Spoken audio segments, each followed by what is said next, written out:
Hey everyone, and welcome back to the channel. First off, let's understand what this sensor does. The ABS, or anti-lock braking system, wheel speed sensor, is a crucial part of your car's safety system. It constantly monitors the rotational speed of each wheel and sends this data to the ABS control module. This information is vital not just for the anti-lock brakes, but also for the traction control and stability control systems. When you slam on the brakes, the system uses this data to prevent the wheels from locking up, allowing you to maintain steering control. So, a faulty sensor is something you'll want to address promptly.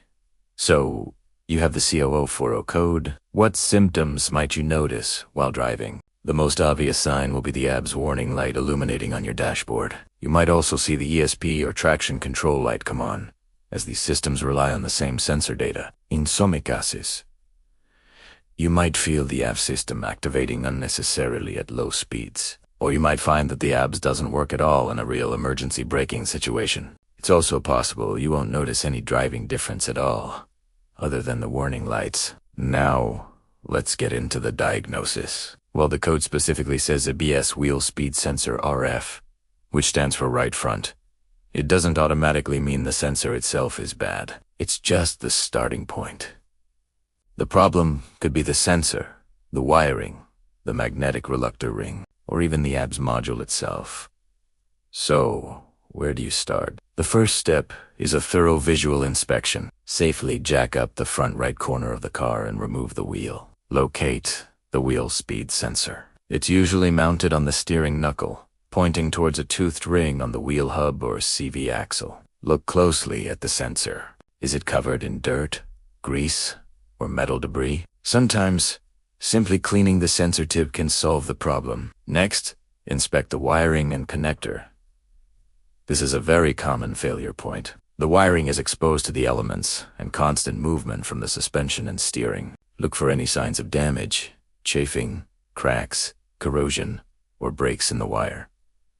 Follow the harness as far back as you can. Pay close attention to the connector pins. Are they clean and tight, or are they corroded or bent? A poor connection is just as bad as a broken wire. If the visual inspection doesn't reveal anything obvious, it's time to test the sensor itself. There are a couple of ways to do this. If you have an advanced scan tool with live data capabilities, you can monitor the output from all four wheel speed sensors while driving slowly or spinning the wheel by hand.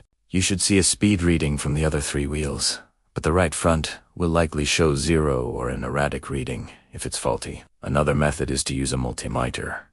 You can test for resistance across the sensor's pins. The exact specification will vary by model, so you'll need to consult a service manual for the correct resistance range. A reading that's infinite or 0 usually indicates a failed sensor. You can also check the AC voltage output while spinning the wheel by hand. You should see a small, fluctuating voltage being generated.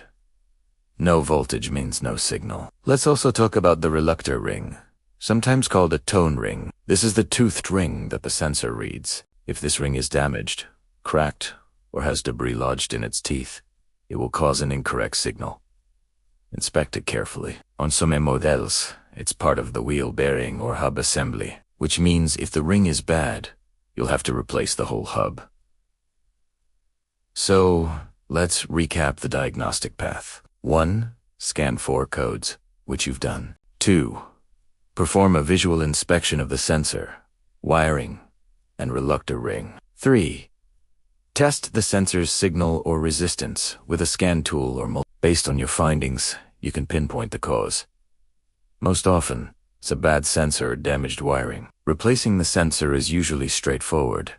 It's typically held in by a single bolt. Just be gentle as they can sometimes get seized in the steering knuckle. Fixing this C0040 code is essential for restoring your car's safety features. Taking a systematic approach will save you time and money by ensuring you replace the right part the first time. I hope this guide helps you tackle the C0040 fault code on your Mercedes. If you found this video helpful, please hit that like button, subscribe to the channel, and ring the bell so you don't miss our next video. Drive safe, and we'll see you in the next one.